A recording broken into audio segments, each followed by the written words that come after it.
Hello everyone, कैसे हैं आप लोग। तो पिछले कुछ दिन पहले यानी कि लगभग 4-5 दिन पहले इकोनॉमिक टाइम्स, अगर आप लोग उसको फॉलो करते हैं तो वहां पे एक न्यूज छपी थी regarding India's goal for 500 gigawatt up to 2030। तो जो भारत ने United Nations framework on convention of climate change यहाँ पे जो बोला था कि 2030 तक 500 गीगावाट की जो ग्रीन एनर्जी यानी कि रिन्यूएबल एनर्जी प्रोड्यूस करेगी, इस टारगेट को थोड़ा सा फ्लेक्सिबल रखा है यहाँ पे। यानी कि भारत जो है अपना जो एनर्जी रिक्वायरमेंट है 50% से ज़्यादा रिन्यूएबल एनर्जी तक लेके जाएगी, लेकिन 500 गीगावाट प्रोड्यूस करेगी। इसके बारे में थोड़ा सा फ्लेक्सिबिलिटी रखा है। तो मेन इसकी कॉन्टेक्स्ट क्या है, इसको समझने की कोशिश करेंगे। भारत अभी कितना कोल बेस्ड एनर्जी प्रोड्यूस कर रही है, जितना डिपेंडेंट है कोल बेस्ड सेक्टर में, या फिर जो रिन्यूएबल एनर्जी की स्टेटस क्या है उसके बारे में डिस्कस करेंगे। उसके लिए कौन सी चैलेंजेस आ सकती है अगर रिन्यूएबल एनर्जी पे ज़्यादा डिपेंडेंट होने लगे, और इसमें कौन सी गवर्नमेंट इनिशिएटिव्स जो लिए गए हैं इसके बारे में भी हम डिस्कस करेंगे। तो देखिए, from environmental science point of view के हिसाब से बहुत ही इंपॉर्टेंट वीडियो होने वाली है, तो इस वीडियो को एंड तक बिल्कुल देखते रहिएगा। और इससे पहले अगर आप लोगों ने हमारे चैनल को अब तक सब्सक्राइब नहीं किया है उसको प्लीज सब्सक्राइब कर लीजिए, ताकि आने वाले ऐसे ही वीडियोस के नोटिफिकेशन इसी तरह आपको मिलते रहे। तो चलिए आज का वीडियो शुरू करते हैं। तो भारत ने यहाँ पे कहा है कि जो एक यहाँ पे प्लान रखा है कि 500 गीगावाट ऑफ रिन्यूएबल एनर्जी जो कैपेसिटी भारत 2030 तक प्रोड्यूस करेगी, इसमें थोड़ा सा फ्लेक्सिबिलिटी रखा है। लेकिन ये जरूर है कि 50% से ज्यादा की जो रिक्वायरमेंट जो है, भारत की जो एनर्जी रिक्वायरमेंट, वो फॉसिल फ्यूल से कम करके जो है रिन्यूएबल जो सोर्सेज से भारत लेगी। तो ये जो कमिटमेंट भारत ने United Nations framework convention on climate change यहाँ पे मेंशन किया था। तो ये एक बात है कि देखिए कि भारत जो है हैवीली डिपेंडेंट है अभी फिलहाल जो है कोल बेस्ड पावर प्लांट जो है, लगभग जो प्रोजेक्ट किया गया है कि 820 गीगावाट कैपेसिटी जितनी भारत की चाहिए ये। तो अभी तो फिलहाल भारत को थोड़ा सा यहाँ पे डिपेंडेंट होना पड़ेगा, क्योंकि हम लोग अगर देखेंगे भारत के पास कोल रिजर्व दुनिया के one of the top most coal reserve Bharat में है, लेकिन इंडिया जो है भारत ज्यादा से ज्यादा इंपोर्ट भी करवाती है। तो दोनों दो अगर देखा जाए कि बहुत सोचने वाली बात है कि दुनिया का टॉप मोस्ट जो है कोल रिजर्व अपने देश में होने के बावजूद भी हम बहुत ज्यादा कोल इंपोर्ट भी करवाते रहते हैं। तो यहाँ पे नेशनली डिटरमाइंड कंट्रीब्यूशन के हिसाब से यहाँ पे कहा गया है कि नॉन फॉसिल फ्यूल जो यहाँ पे यानी कि जो रिन्यूएबल एनर्जी जो है ये 50% से ज्यादा भारत जो है 2030 तक जो है यहाँ पे प्रोड्यूस कर लेगी, उससे ज़्यादा। और 500 गीगावाट जो एब्सोल्यूट टारगेट कमिटमेंट जो कॉप 26 जो ग्लासगो में हुआ था स्कॉटलैंड के, तो वहाँ पे इसको थोड़ा फ्लेक्सिबल रखा है। तो थोड़ा सा अगर हम लोग एनर्जी को यहाँ पे देखेंगे कि 2021 के हिसाब से जो रिकॉर्ड है कि कितना हम लोग को एनर्जी कहाँ कहाँ हम लोग यूज करते हैं, कि प्रोडक्शन कितना हो रहा है। यहाँ पे कोल एनर्जी से लगभग 53%, आप देख सकते हैं सोलर एनर्जी से लगभग 13%, विंड एनर्जी से 10%, और 13% जो है हम लोग हाइड्रो एनर्जी से प्रोड्यूस करते हैं। लेकिन 50% जो है अभी भी 50% से ज्यादा कोल एनर्जी, यानी कि बहुत ज्यादा एनवायरमेंटल डिग्रेडेशन कर रहे हैं। लेकिन उसको भी कमिटमेंट दिया गया है कि उसको भी कंट्रोल में लाया जाएगा, कार्बन डाइऑक्साइड एमिशन को कंट्रोल में रखा जाएगा।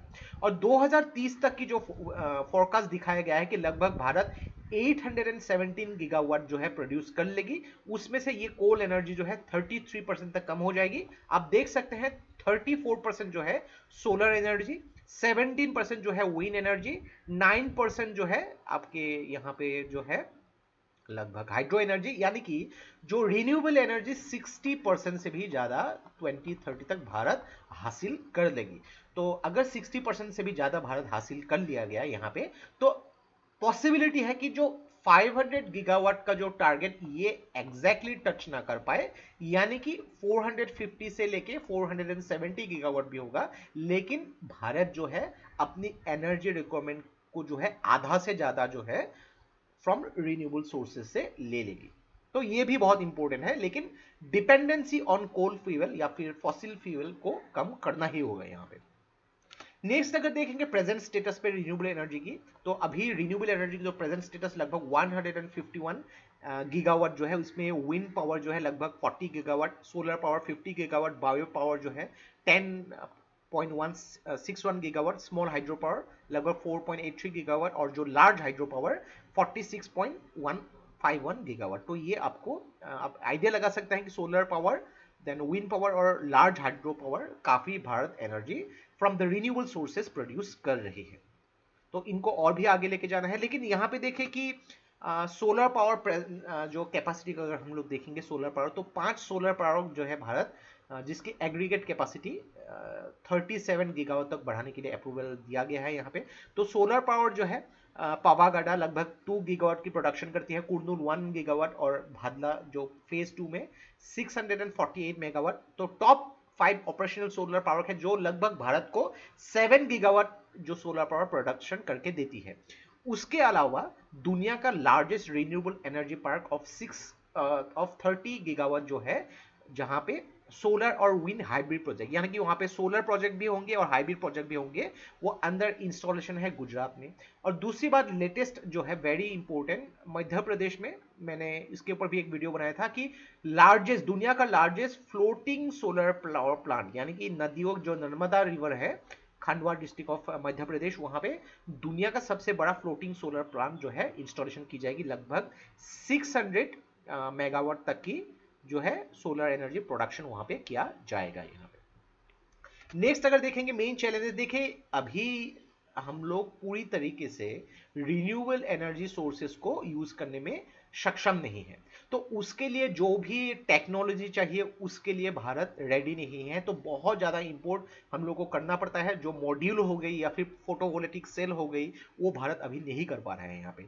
तो सोलर मॉड्यूल जो मैन्युफैक्चरिंग जो जितनी जरूरत है भारत को 15 गीगावाट पर ईयर के हिसाब से वो अगर चाहिए, लेकिन ये अभी जो है अगर जिस प्रोडक्शन रेट पे भारत कर रही है उस प्रोडक्शन रेट में सिर्फ 3.5 गीगावाट ही कर पाएगी। तो इसको अगर बढ़ाना है तो भारत को इंपोर्ट करना होगा। अगर इंपोर्ट नहीं करना चाहती है तो भारत को ऐसे जो है मैन्युफैक्चरिंग के ऊपर ध्यान देना होगा। जो भी रॉ मटेरियल सप्लाई जो होती है सिलिकॉन वेफर, तो सिलिकॉन वेफर देखिए बहुत ही एक्सपेंसिव रॉ मटेरियल है जो भारत में मैन्युफैक्चर नहीं होती है, और उनमें से 100% सिलिकॉन वेफर जो है भारत को मंगवाना पड़ता है, और लगभग 80% सेल वहां पे ही होते हैं। तो ये सब मैन्युफैक्चर भी भारत को खुद से ही करना होगा, ताकि हम लोग नॉट ओनली रिन्यूएबल सोर्सेज के ऊपर डिपेंडेंट हो, अपनी डिपेंडेंसी बढ़ा सके, फॉसिल फ्यूल के ऊपर डिपेंडेंसी कम कर सके, और इंपोर्ट पे भी डिपेंडेंसी कम कराना एक इंपॉर्टेंट स्टेप है।